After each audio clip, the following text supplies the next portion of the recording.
Палавите прасенца. Една сутрин по изгрев слънце фермата се здоби с нови обитатели. Мама Розина роди 6 прекрасни розови прасенца. Новината се разпространи много бързо. Всички животни дойдоха да посетят мама Розина и да видят сладките й дечица. Честито, госпожо, каза петелът. Вашите прасенца са прекрасни.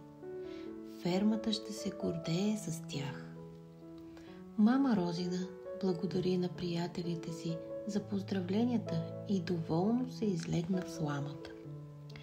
За сега малките бяха послушни, но само спяха и сучеха мляко. Тя не подозираше колко грижи я чака. Минаха месеци. Прасенцата растяха и ставаха все по-палави. Правеха каквото си искат. Не слушаха майка си и тя се чудеше как да се оправи с тях. Когато ядяха, целите се изпоцапваха. Боричкаха се в локвите и непрекъснато бяха оплескани с кал и храна.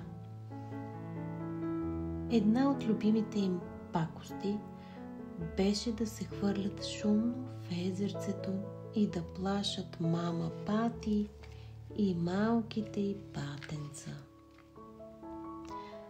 Мама Розина непрекъснато им се караше, но те не я слушаха. Всеки ден измисляха по някоя нова беля. Една сутрин влязоха в бараката, разсипаха няколко кутии с боя, разляха олиото, оплескаха се целите, а после се оваляха в чувалите с перушина и брашно. Веднъж, когато се гониха по пътеката, оплашиха и разбутаха пиленцата. Това вече е прекалено, каза кокошката Коко. Ще трябва да говоря с Петела. Същата вечер Петела се оплака на мама Розина. Горката много се смути, но не знаеше как да постъпи със своите малки палавници.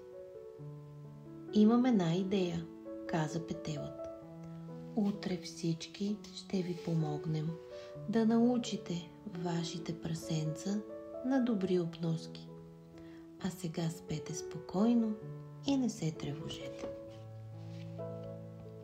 На другия ден Петелът събра всички животни от фермата и им обясни какво да правят.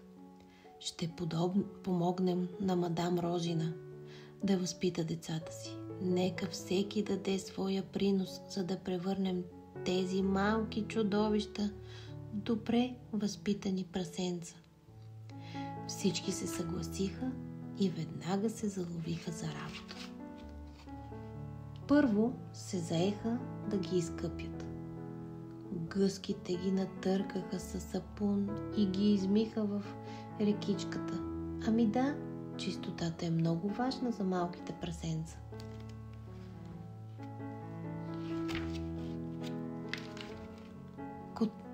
Котката Минуш се зае да ги учи как да се хранят, без да се цапат и без да стъпват в копанята.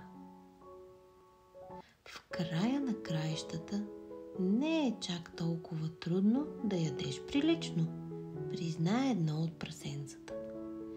Дори и приятно, добави друго. След това с тях се зае пуякът Пиер. От мен ще научите да вървите спокойно, без да тичате. Раз, два, раз, два, раз, два. Отлично! Разбрахте всичко. Кокошките бяха доволни. Пиленцата им вече можеха спокойно да си кълват. Всеки измина ден Прасенцата научаваха все повече и повече. Хранеха се без да се цапат и се къпеха в езерцето. Не забравиха и да се извинят на мама Пати и патенцата й. Защо да не си поиграем заедно? Попита едно от прасенцата.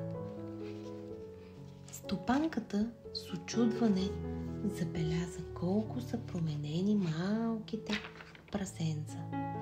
Сякаш не сте същите.